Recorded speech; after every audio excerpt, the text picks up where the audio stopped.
La main de Léna tremblait si légèrement que seul un œil exercé aurait pu le remarquer. Elle polissait un verre à vin, le cristal grinçant doucement sous le tissu blanc immaculé, un son presque perdu dans le brouhaha chaleureux du restaurant. Il Santuario était plein ce soir, baigné d'une lumière dorée qui faisait scintiller les couverts en argent et danser les ombres sur les murs de briques apparentes. À la table d'honneur, la famille Moretti célébrait.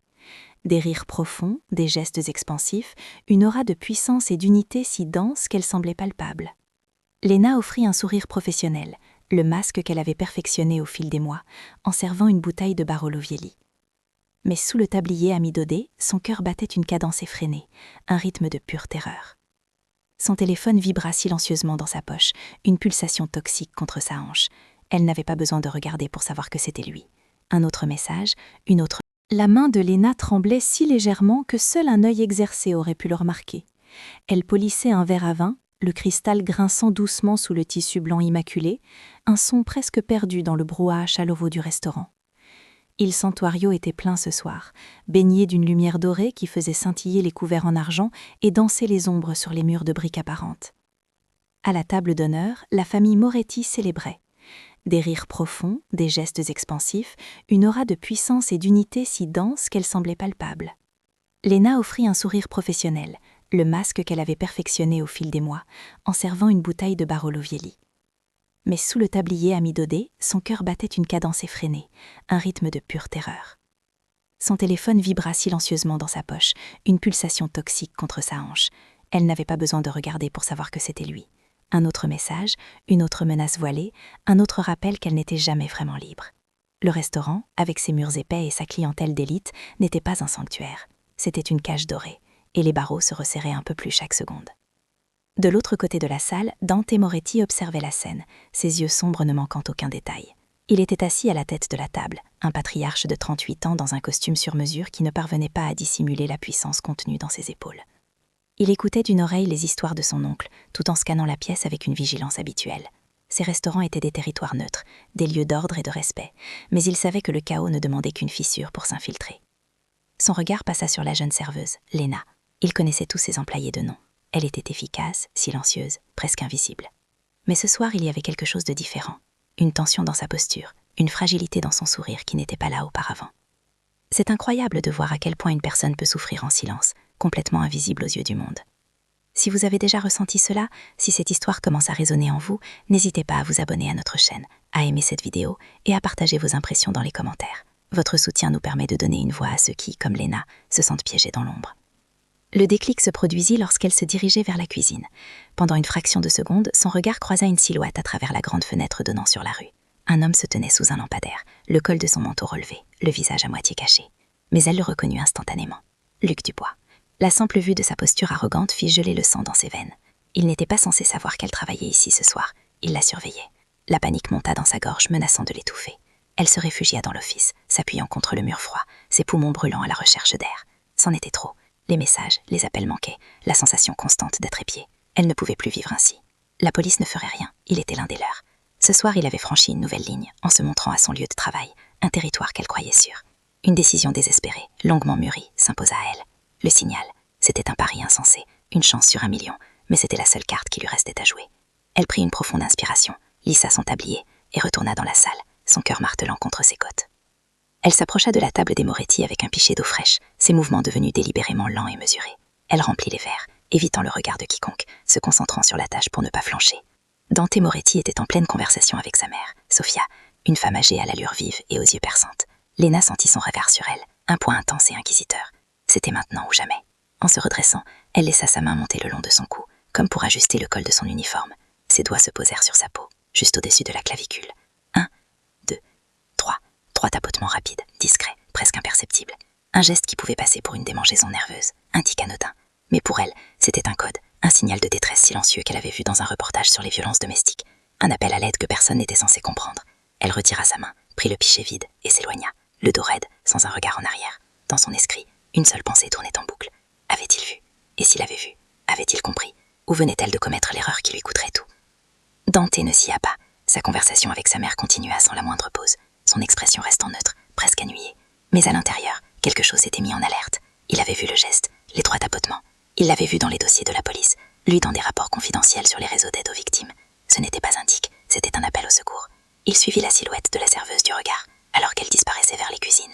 La tension dans ses épaules, la façon dont elle tenait la tête haute comme pour empêcher ses larmes de couler, tout confirmait son instinct. Le chaos avait trouvé une fissure.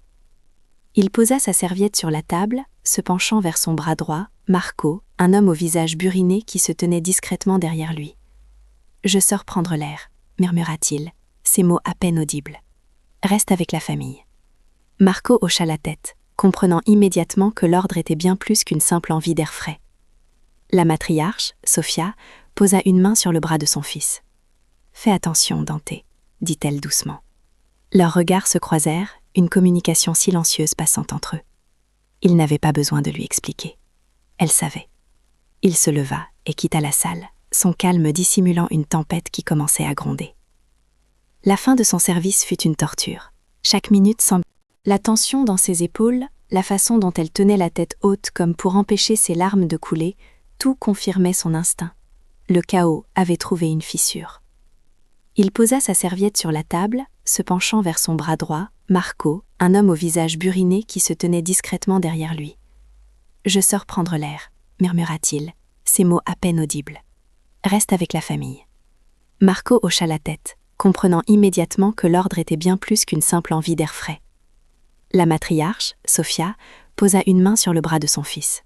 « Fais attention, Dante », dit-elle doucement.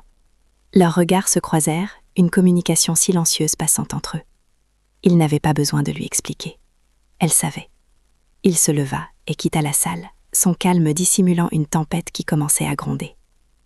La fin de son service fut une torture. Chaque minute semblait s'étirer en une éternité. Léna travaillait en pilote automatique, son esprit ailleurs, rejouant en boucle la scène des 3 tapotements. Personne n'avait réagi. Dante Moretti était parti, mais probablement juste pour passer un appel d'affaires. L'espoir insensé qui avait brièvement germé en elle mourut, la laissant avec le goût amer de la résignation.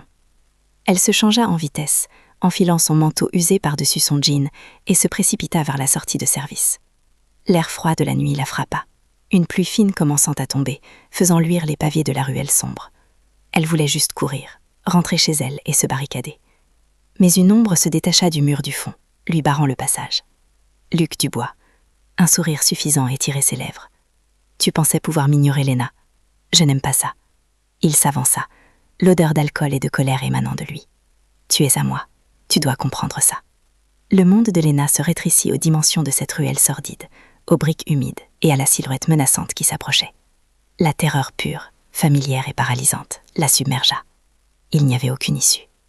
Alors que les doigts de Dubois se refermaient brutalement sur son bras, une voix résonnait dans l'étroite ruelle, une voix calme, profonde et tranchante comme un éclat de glace. « Lâchez-la !» Dante Moretti sortit de l'ombre de l'entrée du restaurant, Marco à ses côtés, tous deux immobiles comme des statues de granit. Il n'avait pas élevé la voix, mais la commande était absolue, ne tolérant aucune désobéissance. Dubois se retourna, surpris, puis un rire méprisant s'échappa de sa gorge. « Et qui êtes-vous pour me donner des ordres ?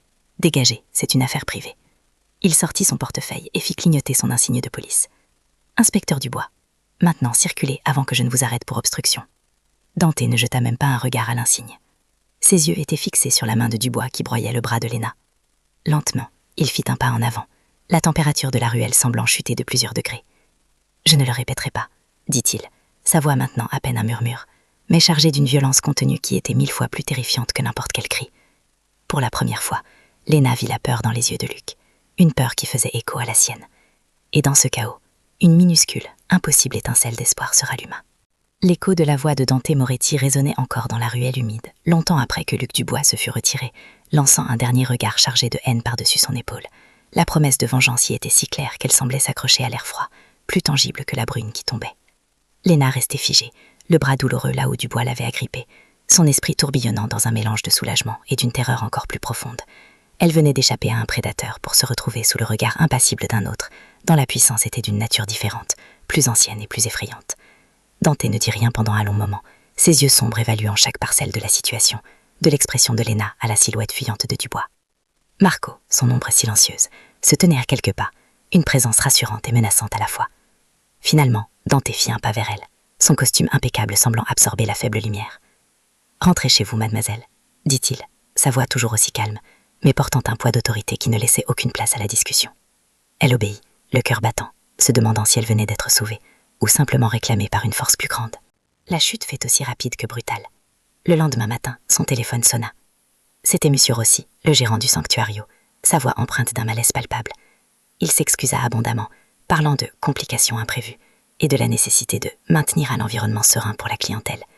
Il n'a jamais prononcé le nom de Dubois, ni celui de Moretti, mais Léna comprit. On la licenciait.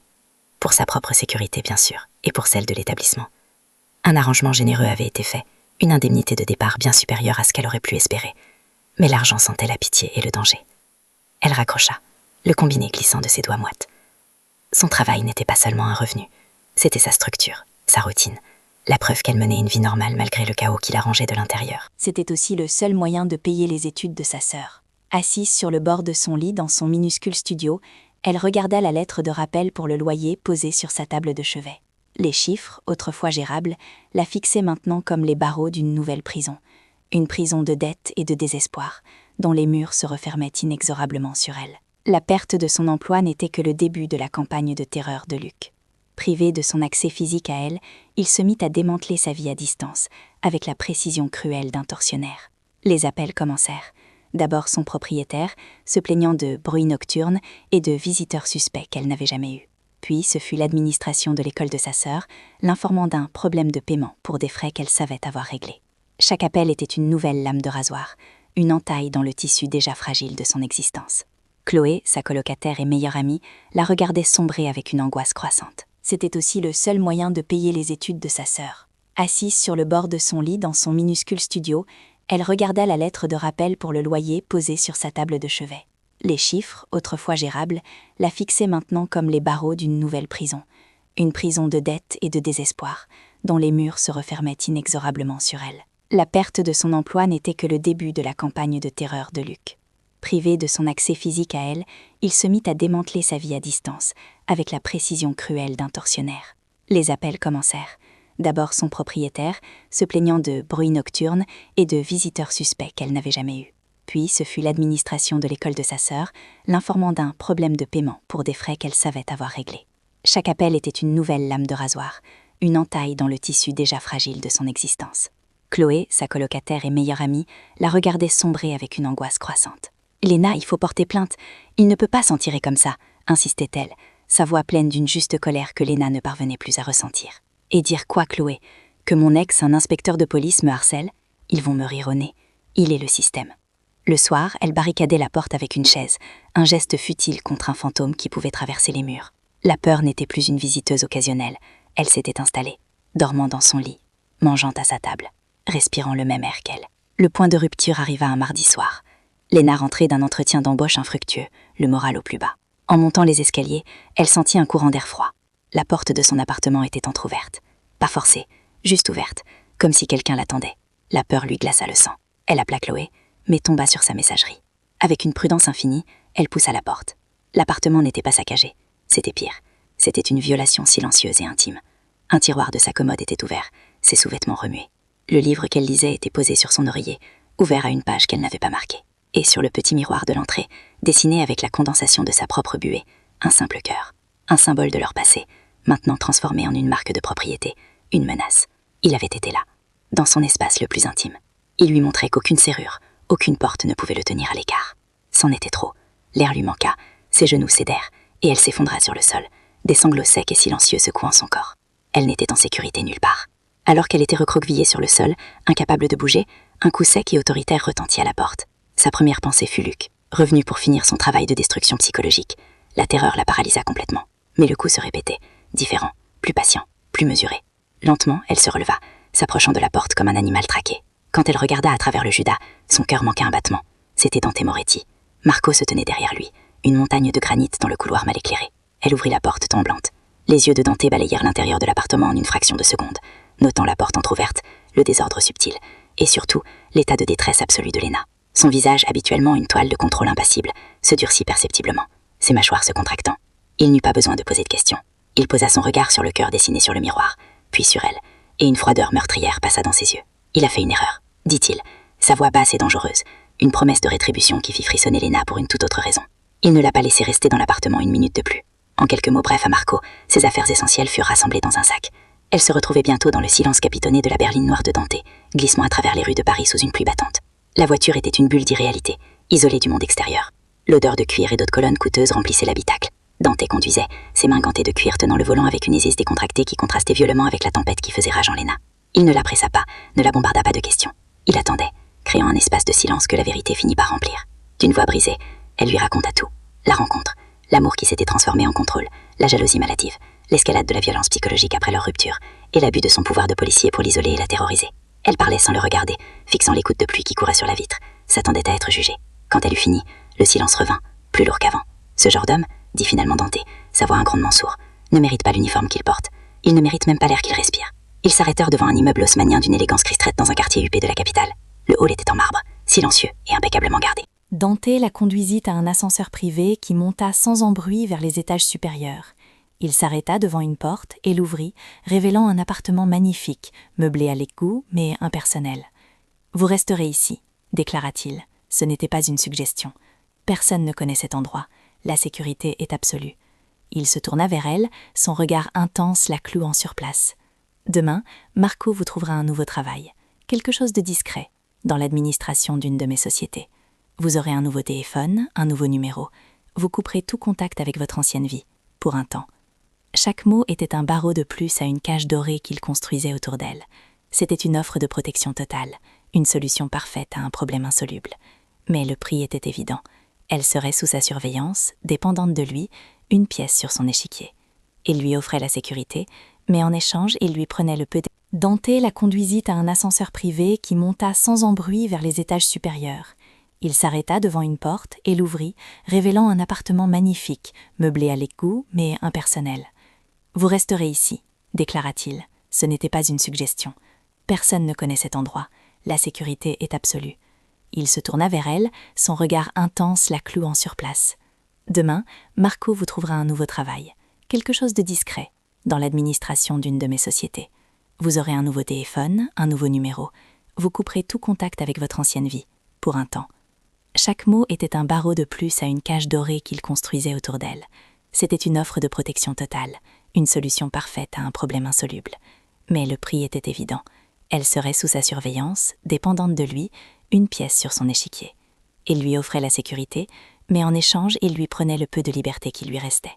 C'était un marché impossible. La fierté, ou peut-être le dernier vestige de son instinct de survie, la fille se rebella. « Et je vous devrai quoi en retour, monsieur Moretti ?» lança-t-elle, sa voix plus forte qu'elle ne l'aurait cru. « Je ne veux pas échanger un geôlier contre un autre, aussi luxueuse que soit la prison. » La peur de Luc était une chose, mais la peur de cet homme, de son pouvoir et de ce qu'il pourrait exiger d'elle, était d'une nature différente, plus insidieuse. Elle avait passé des mois à se battre pour son autonomie, pour se libérer d'une emprise. L'idée de se placer volontairement sous celle d'un autre, surtout un homme dont la réputation le précédait, lui était intolérable. « Je vous remercie pour votre aide ce soir, vraiment, mais je ne peux pas accepter. Je ne suis pas une de vos propriétés, un objet à protéger ou à posséder. » Elle le défia du regard, le menton levé, s'attendant à de la colère, à de l'impatience. Elle s'attendait à ce qu'il lui montre le monstre qu'elle soupçonnait de se cacher sous le costume sur mesure. Mais Dante ne montra rien de tout cela, son expression restant parfaitement calme, ce qui la déstabilisa encore plus. Dante ne scia pas face à son défi, il s'approcha lentement, s'arrêtant à quelques pas d'elle. « Vous pensez qu'il s'agit de possession, Léna. Vous vous trompez, » dit-il, sa voix restant basse, presque douce, mais chaque mot était forgé dans l'acier. « Il ne s'agit pas de ce que je veux, il s'agit de ce que cet homme, Dubois, va faire. Pensez-vous qu'il va s'arrêter? Après ce soir, après mon intervention, il est humilié. Un homme comme lui ne supporte pas l'humiliation. Il ne se contentera plus de vous faire peur, il voudra vous détruire. » Il fit une pause, la laissant absorber la terrible vérité de ses paroles. Puis il porta le coup de grâce, celui qu'il savait qu'elle ne pourrait pas parer. « Et quand il aura fini avec vous, il s'en prendra à la seule chose qui vous reste, votre sœur. » Le nom de sa sœur, non prononcé, mais clairement sous-entendu, la frappa comme un coup de poing. Toute sa résistance s'effondra. Les larmes qu'elle avait retenues si longtemps montèrent à ses yeux. Dante avait raison. Ce n'était plus seulement sa vie qui était en jeu. Il ne lui offrait pas une cage. Il lui offrait un bouclier, le seul qui existait. Vaincue, elle hocha la tête. Un mouvement à peine perceptible. « D'accord », murmura-t-elle. Et ce simple mot, la fille bascula définitivement dans son monde. Les premiers jours dans l'appartement sécurisé furent un mélange étrange de soulagement et de claustrophobie. Léna vivait dans un silence feutré, entourée d'un luxe impersonnel qui semblait la juger.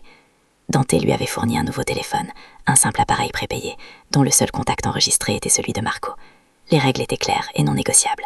Pas de contact avec son ancienne vie, pas de réseaux sociaux, pas de sorties non autorisées.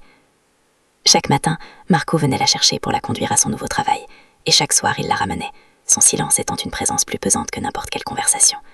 Elle comprenait la nécessité de ses précautions, mais une partie d'elle se rebellait contre cette cage dorée. Elle avait fui un homme qui voulait la contrôler, pour se retrouver sous la protection d'un autre, dont le contrôle était simplement plus organisé, plus absolu.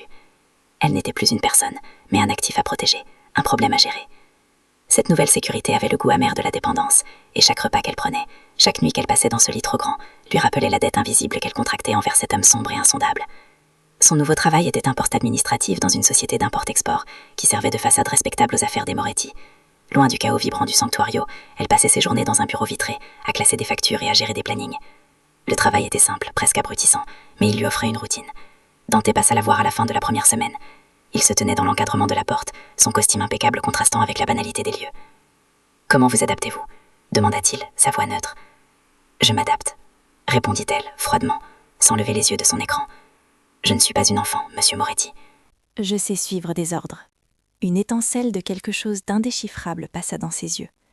Ce ne sont pas des ordres, Léna. Ce sont des boucliers. Il y a une différence. Il s'approcha de son bureau, posant un dossier dessus. Ceci est le rapport préliminaire sur Dubois. Je veux que vous le lisiez. Je veux que vous compreniez la nature de la bête que nous chassons. Il la laissait seule avec le dossier, et elle comprit que ce n'était pas un test de sa docilité, mais de sa force. Le lendemain, ce ne fut pas Dante qui se présenta, mais une femme élégante aux cheveux argentés et aux yeux aussi vifs et sombres que ceux de son fils, Sofia Moretti. Elle entra dans le bureau avec un panier en osier, dégageant une autorité naturelle tempérée par une chaleur inattendue. Dante s'inquiète, mais il est trop fier pour le montrer, dit-elle sans préambule, en posant le panier sur le bureau de Léna.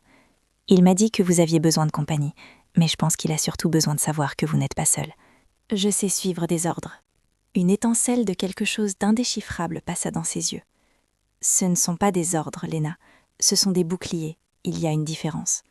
Il s'approcha de son bureau, posant un dossier dessus. Ceci est le rapport préliminaire sur Dubois. Je veux que vous le lisiez. Je veux que vous compreniez la nature de la bête que nous chassons. Il la laissait seule avec le dossier, et elle comprit que ce n'était pas un test de sa docilité, mais de sa force. Le lendemain, ce ne fut pas Dante qui se présenta, mais une femme élégante aux cheveux argentés et aux yeux aussi vifs et sombres que ceux de son fils, Sofia Moretti. Elle entra dans le bureau avec un panier en osier, dégageant une autorité naturelle tempérée par une chaleur inattendue. Dante s'inquiète, mais il est trop fier pour le montrer, dit-elle sans préambule, en posant le panier sur le bureau de Léna. Il m'a dit que vous aviez besoin de compagnie, mais je pense qu'il a surtout besoin de savoir que vous n'êtes pas seul. Elle sortit des pâtisseries encore tièdes et une thermos de café. Léna, méfiante, resta silencieuse. Sofia la regarda, non pas avec pitié, mais avec une sorte de reconnaissance. Mon mari, le père de Dante, était un homme puissant, et les hommes puissants attirent les ennuis. J'ai appris très jeune qu'il y a deux sortes de femmes dans notre monde, celles qui se brisent et celles qui apprennent à plier l'acier. Dante a vu l'acier en vous, ma chère. Ne le laissez pas croire qu'il s'est trompé. Ces mots, venant de la matriarche du clan, touchèrent Léna plus profondément qu'elle ne l'aurait admis, plantant la graine d'une alliance inattendue. Les semaines s'écoulèrent, et une routine précaire s'installa. Léna commençait à voir au-delà du masque de Dante. Elle le voyait parfois tard le soir, lorsqu'il passait à son appartement sous prétexte de lui apporter des dossiers, mais elle savait qu'il venait vérifier par lui-même qu'elle était en sécurité. Il ne parlait jamais de ses affaires, mais elle apprenait à lire les signes, la tension dans sa mâchoire, la fatigue au coin de ses yeux.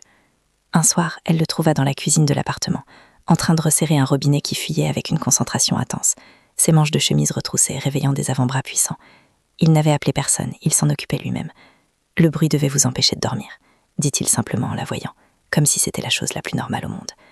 Ce geste simple, cette attention domestique au milieu de leur réalité extraordinaire, la déstabilisa. Elle voyait l'homme derrière le parrain, celui qui réparait les fuites et s'assurait que le silence de sa nuit était paisible. Et cette vision était infiniment plus dangereuse pour son cœur que toutes les menaces de Luc Dubois. La fascination grandissait, se mêlant à la peur. La première indication que le danger avait changé de visage arriva lors d'une sortie autorisée. Marco l'avait conduite dans une petite librairie du quartier latin pour qu'elle puisse acheter de quoi lire. Alors qu'elle parcourait les étagères, elle sentit un poids sur elle, le même sentiment d'être observée qu'elle connaissait si bien avec Luc. Mais c'était différent, plus froid, plus professionnel. Elle jeta un coup d'œil discret à l'extérieur. De l'autre côté de la rue, 2 hommes dans une berline sombre la regardaient fixement. Ils ne cherchaient même pas à se cacher. Elle vit le corps de Marco se raidir à côté d'elle. « On s'en va », murmura-t-il, sa main se posant fermement mais doucement sur le bas de son dos pour la guider. Son calme était terrifiant. De retour dans la voiture, elle osa demander « Qui était-il » Marco ne la regarda pas, ses yeux balayant les rétroviseurs. Des concurrents, la famille Rizzo. Ils sont curieux. Ils se demandent pourquoi Dante consacre autant de ressources à une civile. Le mot civil la frappa. Elle n'était plus seulement la victime de Luc, elle était devenue une pièce sur un échiquier beaucoup plus grand et plus meurtrier. La curiosité des Rizzo se transforma rapidement en menace. Quelques jours plus tard, un courrier se présenta à son bureau avec une boîte à orchidées. Il n'y avait pas de carte. À l'intérieur, nichée parmi les fleurs blanches immaculées, se trouvait une seule balle de calibre 38, polie jusqu'à briller. Le message était d'une clarté glaciale. Elle sentit le sol se dérober sous ses pieds. Ce n'était plus Luc, avec sa terreur psychologique et intime. C'était un autre monde. Un monde où les avertissements n'étaient pas des cœurs dessinés sur des miroirs, mais des promesses de mort livrées avec des fleurs. Quand Dante arriva, alerté par un Marco furieux, il ne regarda qu'une seconde la balle avant de poser ses yeux sur Lena. Son visage était une toile de fureur contenue si intense qu'elle pouvait presque la sentir physiquement. Il prit la boîte, ses gestes précis et mortels. « Ils ont fait une erreur », dit-il, sa voix un grondement sourd. « Ils pensent que vous êtes ma faiblesse. Je vais leur montrer que quiconque vous touche devient la mienne. » Il ne cherchait pas à la rassurer. Il lui énonçait un fait, une loi de son univers qu'il s'apprêtait à graver dans le sang. Cette nouvelle escalade la poussa à bout. Cette nuit-là, elle l'attendit dans le salon de l'appartement, refusant de se coucher. Quand il entra, elle se leva pour lui faire face, la peur se transformant en une colère désespérée. « Votre protection est une prison, et maintenant les murs de la prison sont devenus une cible », lança-t-elle, sa voix tremblante mais ferme. « Avec Luc, j'étais une proie. Avec vous, je suis un trophée qu'on cherche à voler. Qu'est-ce qui est pire, Dante? Dites-moi. » Elle avait utilisé son prénom pour la première fois, et le son de celui-ci dans la pièce tendue sembla suspendre le temps. Il s'approcha d'elle, son ombre l'engloutissant. Pour la première fois, elle vit la violence qu'il contenait si bien affleurer à la surface. « La différence, siffla-t-il, sa voix dangereusement basse, son visage à quelques centimètres du sien, c'est que la proie finit toujours par mourir. Le trophée, lui, est gardé par un dragon. Ne me provoquez pas, Lena. Vous n'avez aucune idée des choses que je suis prêt à faire pour vous garder en sécurité, même contre vous-même. » La menace était à la fois terrifiante et étrangement protectrice, la laissant sans voix et le cœur battant à tout rompre. Plus tard dans la nuit, incapable de dormir, « Votre protection est une prison, et maintenant les murs de la prison sont devenus une cible, » lança-t-elle, sa voix tremblante mais ferme. « Avec Luc, j'étais une proie. Avec vous, je suis un trophée qu'on cherche à voler. Qu'est-ce qui est pire, Dante? Dites-moi. » Elle avait utilisé son prénom pour la première fois, et le son de celui-ci dans la pièce tendue sembla suspendre le temps. Il s'approcha d'elle, son ombre l'engloutissant. Pour la première fois, elle vit la violence qu'il contenait si bien affleurer à la surface. « La différence, siffla-t-il, sa voix dangereusement basse, son visage à quelques centimètres du sien, c'est que la proie finit toujours par mourir. Le trophée, lui, est gardé par un dragon. Ne me provoquez pas, Lena. Vous n'avez aucune idée des choses que je suis prêt à faire pour vous garder en sécurité, même contre vous-même. » La menace était à la fois terrifiante et étrangement protectrice, la laissant sans voix et le cœur battant à tout rompre. Plus tard dans la nuit, incapable de dormir, elle se leva pour boire de l'eau. La porte du bureau de Dante était entr'ouverte, et elle l'entendit parler à voix basse au téléphone. Elle ne voulait pas écouter, mais quelques mots lui parvinrent, la glaçant jusqu'aux os. Une fuite. Personne en dehors du cercle restreint ne connaissait son lieu de travail. Personne. Trouve le traître, Marco. Je veux son nom avant le lever du soleil. Nous ne pouvons tolérer aucune faiblesse dans nos rangs, surtout pas maintenant. Lena recula dans l'ombre, comprenant soudain la complexité mortelle du monde dans lequel elle était tombée. Le danger ne venait pas seulement de l'extérieur, des rivaux comme les Rizzo ou des psychopathes comme Luc. Il pouvait venir de l'intérieur, des hommes qui souriaient à Dante en face et le trahissaient dans son dos. La paranoïa était un outil de survie. La loyauté était la seule monnaie qui comptait, et la punition pour la trahison était absolue. Elle réalisa qu'en le défiant plus tôt, elle n'avait pas simplement défié un homme, mais l'ordre tout entier qu'il avait bâti et qu'il maintenait par la force et la peur. Le coup de grâce arriva le lendemain matin. Un nouveau téléphone, identique au sien, fut déposé anonymement à la réception de son immeuble de bureau, à son nom. Marco l'intercepta avant qu'il ne lui parvienne, mais Dante insista pour qu'elle voie le contenu. Il voulait qu'elle comprenne l'ampleur de la menace, la cruauté de leurs ennemis. Sur l'écran, il n'y avait qu'une seule image. Ce n'était pas une photo d'elle, ni de Dante. C'était une photo de sa sœur, Chloé, sortant de son université, un livre serré contre sa poitrine, riant avec une amie. La photo avait été prise de loin, avec un téléobjectif, et un viseur de sniper avait été superposé sur son cœur. Sous l'image, un simple message texte. « Nous savons ce qui compte pour vous, et nous savons ce qui compte pour lui. » Tout l'air quitta les poumons de Lena. La protection de Dante ne l'avait pas seulement exposée au danger, elle avait transformé la personne la plus précieuse de sa vie en une cible. Le sanctuaire était devenu un champ de bataille, et sa propre sœur était maintenant sur la ligne de front. La photo de sa sœur fut le murmure avant la tempête. L'attaque, quand elle survint, fut un cri assourdissant qui déchira la normalité feinte de leur journée. Ils roulaient dans une rue étroite du Marais, Marco au volant, le silence dans la berline blindée n'étant rompu que par le son régulier des essuie-glaces balayant une fine pluie. Soudain, une camionnette de livraison leur coupa la route, les forçant à un arrêt brutal. Simultanément, une autre voiture bloqua leur retraite. En une fraction de seconde, la rue devint un piège mortel. Des hommes masqués, armés de barres de fer et d'armes de poing, sortaient des véhicules, leurs intentions n'ayant rien d'ambigu. Ils ne tiraient pas sur la voiture, ils convergeaient vers la portière arrière, celle de Lena. Leur objectif n'était pas de tuer Dante, mais de la prendre elle. La terreur pure, familière, la saisit à la gorge, mais cette fois elle n'était pas seule. À côté d'elle, Dante ne montra aucune surprise, seulement une froide et immédiate fureur. « Reste derrière moi », ordonna-t-il, sa voix un calme mortel au milieu du chaos naissant, et son corps devint un rempart entre elle et le monde extérieur qui se brisait. Le verre trempé de la vitre latérale explosa vers l'intérieur en une myriade de diamants mortels. Avant même que le premier éclat n'atteigne Lena, le bras de Dante, gainé dans le tissu coûteux de son costume, la projeta sur la banquette, son corps massif la recouvrant entièrement. Elle sentit le choc sourd de son dos heurtant la portière opposée, le poids de son torse la protégeant comme une ancre dans une mer déchaînée. Par-dessus son épaule, elle vit un éclair de métal alors qu'il sortait une arme d'un compartiment dissimulé. Marco, à l'avant, répondait déjà, ses mouvements fluides et économiques transformant le chauffeur silencieux en un soldat durci. Les sons étaient assourdissants, le fracas du métal, des cris étouffés, de détonations sèches et précises. Lena ferma les yeux, son visage pressé contre le cachemire de son manteau, l'odeur de la pluie, de la poudre et de son eau de colonne, se mêlant en un parfum de violence et de sécurité paradoxale. Elle ne tremblait plus de peur, mais d'une étrange montée d'adrénaline. Il ne lui demandait pas d'être courageuse, il incarnait le courage pour eux deux, un bouclier vivant qui absorbait les coups pour qu'elle puisse rester intacte. L'embuscade dura moins d'1 minute, mais elle laissa une éternité de silence derrière elle. Marco manœuvra habilement la voiture endommagée hors du piège, laissant derrière eux 2 silhouettes immobiles sur le pavé humide. Ils ne retournèrent pas à l'appartement sécurisé. Dante donna une nouvelle adresse, et bientôt ils se retrouvèrent dans le silence aseptisé d'un garage souterrain privé qui menait directement à son penthouse personnel. Une fois à l'intérieur, l'adrénaline retomba, laissant place au tremblement. Ce fut là, sous les lumières douces de l'immense salon surplombant Paris, qu'elle remarqua le sang. Une fine coupure sur sa tempe, là où un éclat de verre l'avait atteint. « Vous êtes blessé » murmura-t-elle. Il porta la main à son visage, comme surpris, ses doigts revenant rouges. Sans réfléchir, elle prit une trousse de premier secours et commença à nettoyer la plaie avec une douceur qu'elle ne se connaissait pas.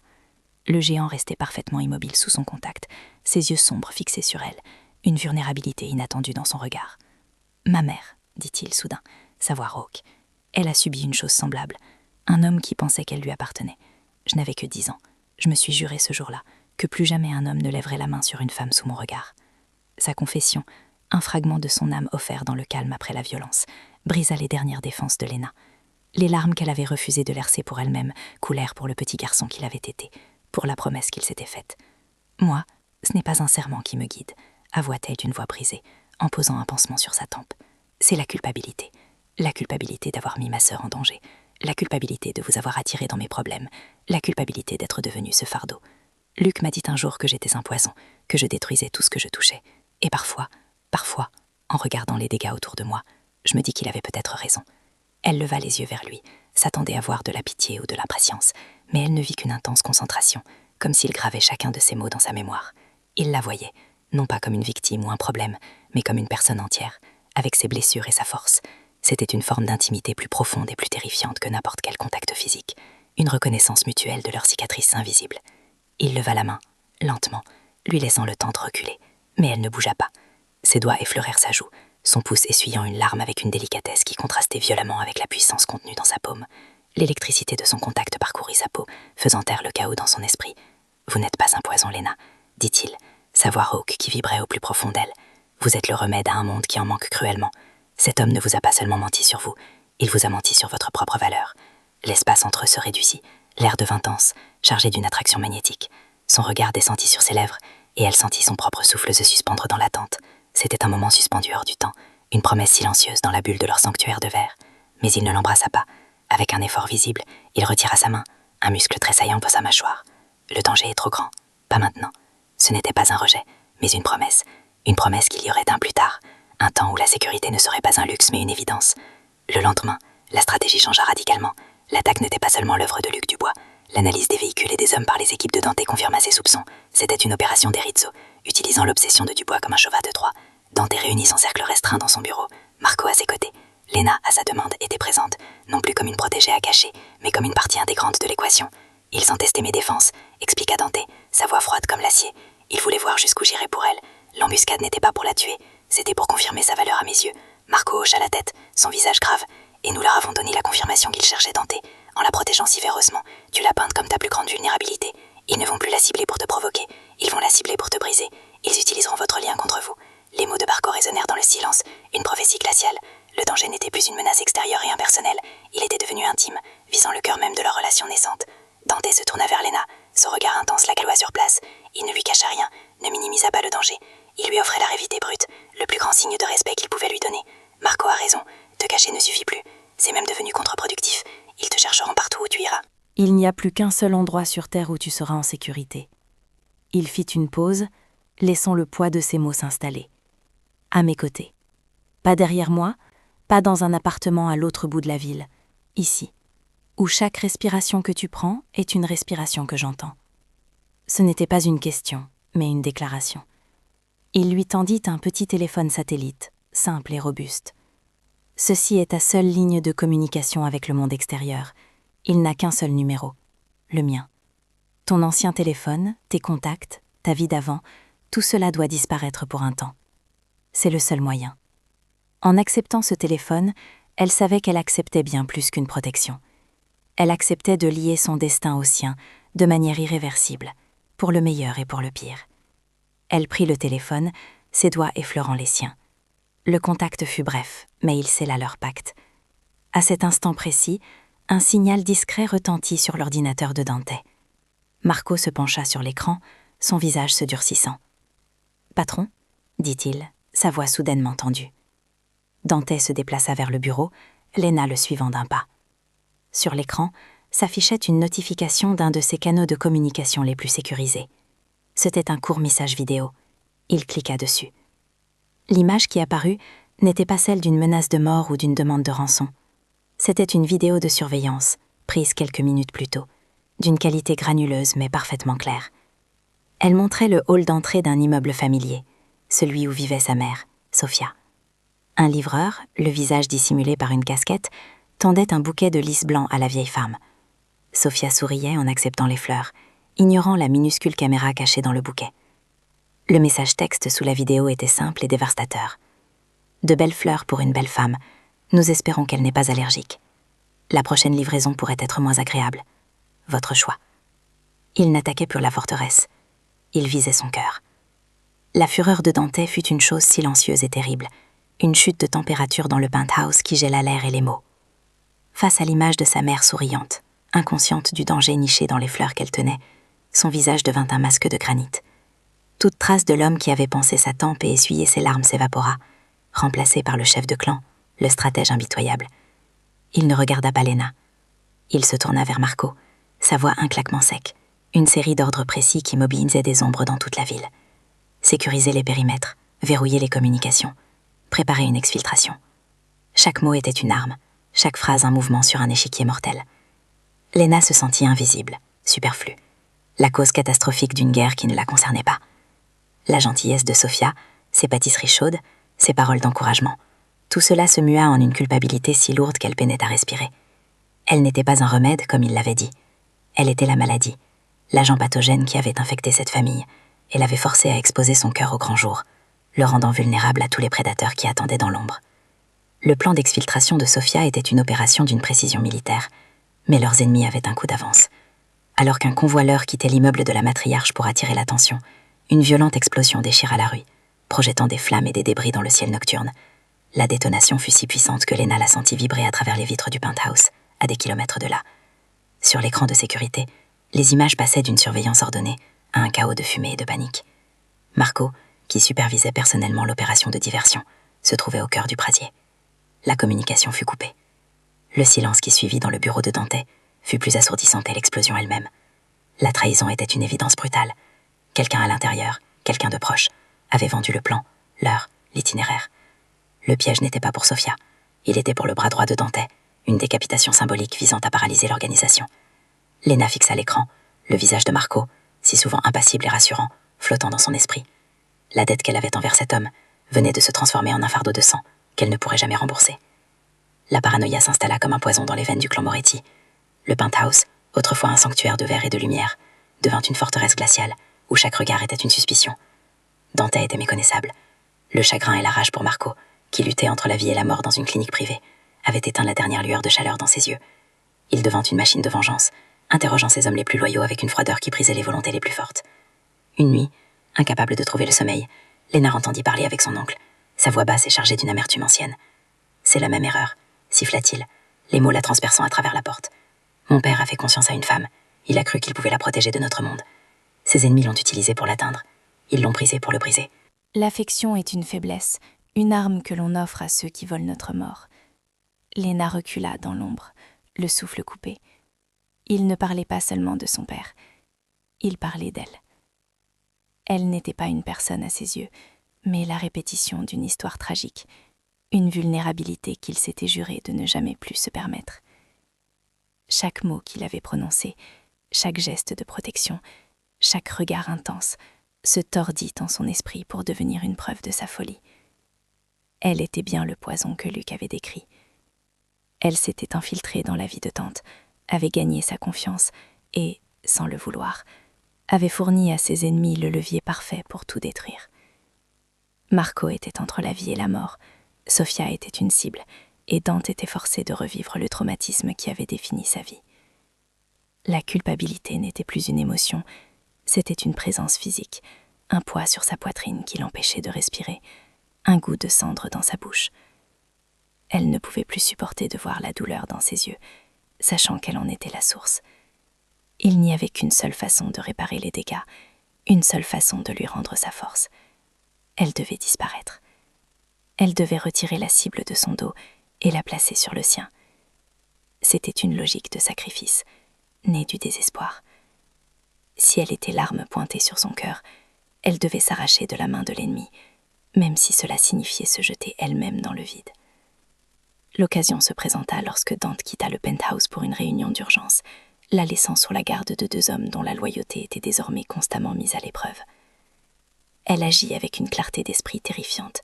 Elle n'emporta rien qui puisse la lier à lui, ni argent, ni vêtements, seulement le petit téléphone qu'il lui avait donné, sa seule connexion potentielle.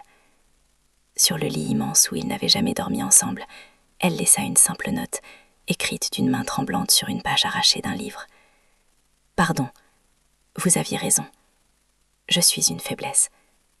Libérez-vous de moi. » Elle utilisa un escalier de service qu'elle avait repéré, son cœur battant un rythme assourdissant dans le silence de sa fuite. Chaque pas qui l'éloignait du penthouse était un déchirement. Elle abandonnait le seul endroit où elle s'était sentie en sécurité, le seul homme qui l'avait véritablement vue. Mais elle se répétait que ce n'était pas un acte de fuite, mais un acte de protection. Elle ne le sauvait pas de ses ennemis, elle le sauvait de lui-même, de la partie de lui qui avait osé croire, ne serait-ce qu'un instant, qu'il pouvait la protéger sans en payer le prix ultime. Une fois dehors, le monde lui sauta au visage, froid, bruyant et rempli de menaces. Chaque passant était un ennemi potentiel, chaque voiture qui ralentissait une embuscade. Sans le bouclier invisible du nom de Moretti, elle n'était plus qu'une proie facile, exactement ce qu'elle avait été au début. La liberté avait le goût amer de la terreur. Elle trouva refuge dans un petit hôtel miteux près de la gare, payant avec les quelques billets qu'elle avait conservés de son ancienne vie. La solitude de la chambre impersonnelle était une torture. Elle alluma la télévision pour meubler le silence, et son cœur s'arrêta. Un flash d'information interrompit le programme. Le corps d'un des avocats les plus en vue de la famille Rizzo venait d'être retrouvé dans le coffre de sa voiture. Le journaliste parlait d'une escalade dans la guerre des gangs qui secouait la capitale. La guerre de Dante. Elle avait cru le protéger en partant, mais elle avait fait tout le contraire. Elle l'avait abandonné au moment où il était le plus vulnérable, le privant de la seule chose qui lui donnait encore une raison de se battre pour autre chose que la simple vengeance. Sa fuite n'était pas un sacrifice, c'était une désertion. Quand Dante rentra et trouva l'appartement vide, un silence mortel s'abattit sur lui. Il vit la note sur le lit, et le contrôle qu'il avait maintenu avec une volonté de faire depuis l'explosion vola en éclats. Il ne cria pas, il ne brisa rien. Il fit quelque chose de bien pire. Il resta parfaitement immobile, le papier froissé dans sa main, tandis qu'une désolation si profonde s'emparait de lui qu'elle semblait aspirer toute la lumière de la pièce. Elle n'avait pas compris. Son sacrifice n'était pas une protection, c'était un jugement. C'était la preuve qu'elle ne croyait pas en sa capacité à la garder en sécurité, qu'elle le voyait comme l'homme faillible de son passé, incapable de tenir sa promesse. « Je suis une faiblesse ». Ses propres mots, déformés par sa peur, lui revenaient comme un écho cruel. En partant, elle n'avait pas retiré la cible de son dos, elle l'avait peinte en lettres écarlates et s'était offert à leurs ennemis communs. La douleur de la trahison de ces hommes n'était rien comparée à celle-ci. C'était une blessure à l'âme. Il était seul, entouré par la guerre, et la seule lueur d'espoir qu'il avait trouvée venait de s'éteindre volontairement. Le roi avait perdu sa reine, et l'échiquier était en feu. La rage de Dante fut une chose froide, une expansion de silence dans le penthouse soudainement trop grand, trop vide. Il ne laissait rien paraître devant ces hommes. La douleur était un luxe, la vengeance une nécessité. Il se transformait en pur stratège, son chagrin se mue en faisant un carburant glacial pour l'intellect. Paris devint son échiquier personnel. Chaque caméra de surveillance, chaque informateur dans les bas-fonds, chaque contact corrompu dans les arcanes du pouvoir fut activé. 2 directives claires, prononcées d'une voix dénuée de toute émotion, furent données. Retrouver Lena avant que les Rizzo ne le fassent et lui amener le nom du traître. Ces hommes, voyant la tempête contenue dans ses yeux, travaillèrent avec une efficacité née de la peur et de la loyauté. Dans le silence de son bureau, fixant la ville lumière qui ne lui avait jamais paru si sombre, il se repassait les mots de sa note. « Je suis une faiblesse. » Non, elle se trompait. Elle n'était pas sa faiblesse, elle était la seule chose qui l'empêchait de redevenir le monstre qu'il avait mis tant d'années à continuer. La retrouver n'était pas une question de stratégie ou de possession, c'était une question de survie. La sienne. Dans la chambre sordide de son hôtel, Lena comprit que la passivité était une forme de suicide. Elle avait fui pour le protéger, mais elle n'avait fait que se rendre plus vulnérable et lui ôter une raison de se battre. Elle ne pouvait pas affronter le clan Rizzo, mais elle connaissait intimement la psychologie d'un seul homme, Luc Dubois. Son obsession était sa plus grande faiblesse, et elle allait l'exploiter. Elle rejeta le rôle de la victime en fuite pour endosser celui de la chasseresse. Son plan était risqué, insensé, mais c'était le sien. Elle devait l'isoler, le forcer à agir par pure impulsion personnelle, en dépit des ordres de ses nouveaux alliés. Elle se souvint d'un lieu, un entrepôt désaffecté sur les quais, où il l'avait autrefois menacée, un endroit qui symbolisait sa terreur la plus profonde. C'est là qu'elle l'attirerait. Elle n'avait pas d'armes, pas d'armée, mais elle avait une connaissance précise des démons qui le hantaient. Elle allait utiliser son propre traumatisme comme un appât, transformant le théâtre de sa peur en une scène pour sa justice. C'était la seule carte qui lui restait à jouer, et elle comptait bien la jouer jusqu'au bout. Pendant que Lena préparait sa contre-offensive, la machine de Dante broyait les secrets. La piste numérique de la trahison ne mena pas un capot endurci, mais un cousin éloigné, un comptable faible étranglé par des dettes de jeu. La confrontation fut brève, clinique, et se déroula dans le silence d'une cave à vin. Dante ne laissa transparaître aucune colère, seulement une déception glaciale qui était bien plus terrifiante. « Le sang ne garantit pas la loyauté. Il ne fait que rendre la trahison plus amère, » dit-il simplement, avant de laisser l'homme à son sort. Les informations obtenues furent cruciales. Le comptable avait non seulement vendu les plans du convoi de Sofia, mais il avait aussi, pendant des semaines, rapporté aux Rizzo chaque détail de l'implication croissante de Dante envers la serveuse. Il leur avait peint le portrait d'une obsession, confirmant que Lena était la clé pour atteindre le chef du clan Moretti. Dante comprit alors son erreur. La brèche n'était pas son affection pour Lena, mais sa confiance aveugle en un nom de famille. Elle n'avait jamais été la faiblesse. La faiblesse était la pourriture qu'il avait laissé grandir à l'ombre de ses propres murs, une infection qu'il allait maintenant cautériser par le feu. Leurs deux mondes, celui de la stratégie froide et celui du courage désespéré, convergèrent vers un point unique. Lena utilisa le téléphone satellite pour envoyer un message unique à un numéro qu'elle savait être surveillé par les indices de Luc. Entrepôt 7. Ce soir. Seule. Finissons-en. C'était un pari sur son ego, sur sa conviction qu'elle était brisée et prête à se rendre. Comme elle l'avait prévu, Luc mordit à l'hameçon. Arrogant, il informa ses alliés Rizzo, vendant l'occasion comme une capture facile, le piège final pour attirer Dante. Au même moment, à des kilomètres de là, une alerte retentit sur l'écran de l'un des techniciens de Dante. Le téléphone satellite, leur seul lien avec elle, venait d'émettre. Ils triangulèrent la position en quelques secondes. L'adresse s'afficha. Entrepôt 7, quai d'Austerlitz. Dante vit le message, lut les mots et comprit instantanément la nature du sacrifice qu'elle s'apprêtait à faire. Elle ne se rendait pas, elle se battait. Elle s'était jetée dans la gueule du loup, non pas pour fuir, mais pour lui donner une cible claire. La peur pour sa sécurité fut balayée par une immense vague de fierté. Il allait la rejoindre, non pas pour la sauver, mais pour combattre à ses côtés. L'air de l'entrepôt était lourd de l'odeur de la poussière et de la rouille. Luc Dubois se tenait au centre d'un halo de lumière blafarde, savourant son triomphe. « Tu vois, Léna, tu finis toujours par revenir à moi », ricana-t-il. Mais la femme qui lui faisait face n'était plus celle qu'il avait connue. Sa peur était là, un frisson glacé le long de sa colonne vertébrale, mais elle était maîtrisée, transformée en une détermination d'acier. « Je suis là pour enregistrer tes aveux, Luc », dit-elle calmement, révélant le petit dictaphone dans sa main. Sa suffisance se muait en fureur.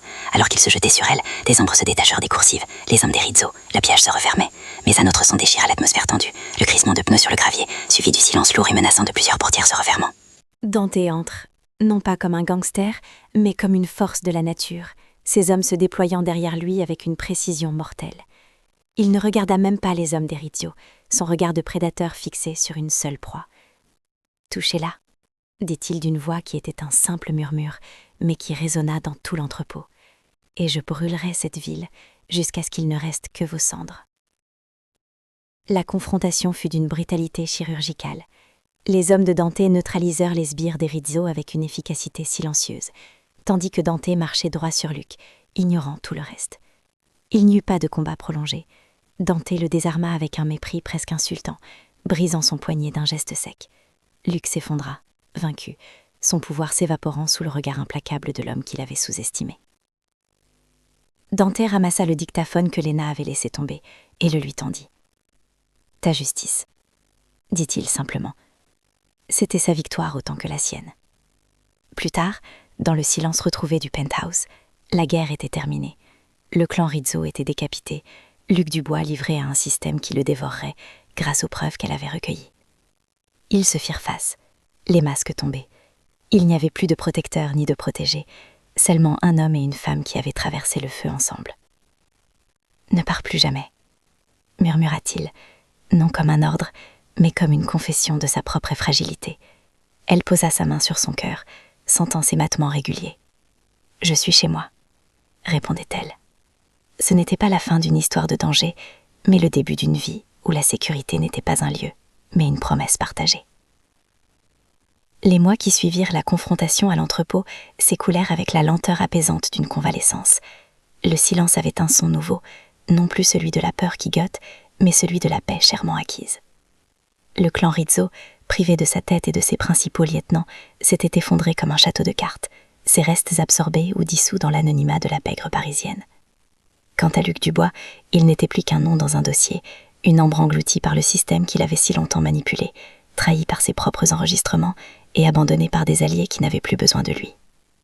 Léna apprenait à respirer à nouveau, des inspirations profondes et pleines qui ne se heurtaient plus à la boule d'angoisse dans sa gorge.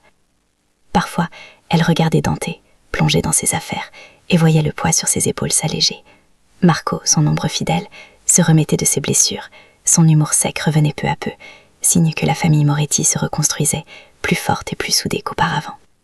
La justice n'avait pas été rendue par un tribunal, mais forgée dans le feu de leur détermination, une justice personnelle et absolue qui avait refermé les blessures du passé.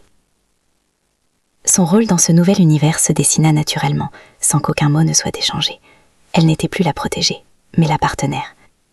Un soir, au sanctuario, qui était redevenu un lieu de célébration et non de peur, elle se tenait à côté de Dante, non pas en uniforme, mais dans une robe élégante, observant la salle comble. Un problème avec un fournisseur menaçait le service du lendemain. Avant même que Dante ne puisse lever un sourcil, elle avait pris le téléphone, négocié avec une fermeté calme et résolu la situation en moins de 5 minutes. Le chef de rang la regarda avec un respect nouveau. Dante, lui, la regardait avec une fierté qui illuminait ses traits habituellement sévères. Il ne lui avait jamais demandé de s'impliquer, mais il avait créé un espace pour qu'elle puisse le faire, reconnaissant l'intelligence et la résilience qu'il avait vue en elle dès le premier jour. La serveuse qui baissait les yeux et communiquait sa terreur par des gestes secrets était devenue une femme qui regardait le monde droit dans les yeux, qui prenait des décisions et qui, à sa manière, aidait à diriger un empire. Elle n'avait pas seulement trouvé un refuge, elle avait trouvé sa place. La véritable preuve de sa nouvelle vie ne se trouvait pas dans les grands livres de contes ou les restaurants de luxe, mais dans la chaleur de la cuisine de Sofia Moretti. La matriarche l'avait pris sous son aile, lui enseignant les secrets des recettes familiales transmises de génération en génération. C'était là, les mains dans la farine, pétrissant la pâte à pâte, que Léna se sentait le plus chez elle. Un après-midi, alors qu'elle riait d'une blague de Sofia, Dante entra, fatigué d'une longue journée de réunion. Il s'arrêta sur le seuil, observant la scène, et une douceur rare envahit son visage. Il s'approcha d'elle par derrière, enroulant ses bras autour de sa taille et posant son menton sur son épaule, inhalant l'odeur de la farine et de son parfum. Il ne dit rien, mais le geste contenait tout. La protection, la tendresse, l'appartenance. Sophia leur sourit, d'un air entendu, avant de se retourner discrètement vers ses casseroles. Dans cette cuisine baignée de lumière dorée, entourée de l'amour d'une mère et de la dévotion d'un homme qui avait risqué son monde pour elle, Lena comprit que la famille n'était pas une question de sang, mais de choix. C'était le sanctuaire qu'elle avait toujours cherché. Plus tard, ce soir-là, ils se tenaient sur le balcon du penthouse, les lumières de Paris s'étalant à leurs pieds comme un tapis d'étoiles. La ville, autrefois un labyrinthe de menaces, était maintenant simplement belle. Dante glissa une petite boîte dans sa main. À l'intérieur, il n'y avait pas un diamant extravagant, mais une simple clé en argent, gravée de l'initiale M. « Notre maison », murmura-t-il, sa voix grave une caresse dans la fraîcheur de la nuit. Elle la serra dans sa paume, le métal froid devenant chaud contre sa peau. Tout avait commencé par un signal de détresse, 3 petits tapotements sur son cou qui avaient traversé une salle bondée pour atteindre le seul homme capable de les comprendre. Ce geste désespéré avait déclenché une guerre, mais il avait aussi ouvert la porte à un amour qu'elle n'aurait jamais cru possible. Elle se blottit contre lui, sa tête reposant sur son torse solide, écoutant les battements réguliers de son cœur. La tempête était passée, et dans le calme qui suivait, elle avait trouvé bien plus que la sécurité. Elle avait trouvé une seconde chance, une preuve que même dans les ténèbres les plus profondes, il suffit parfois d'une personne pour voir votre lumière et décider de la protéger contre le monde entier.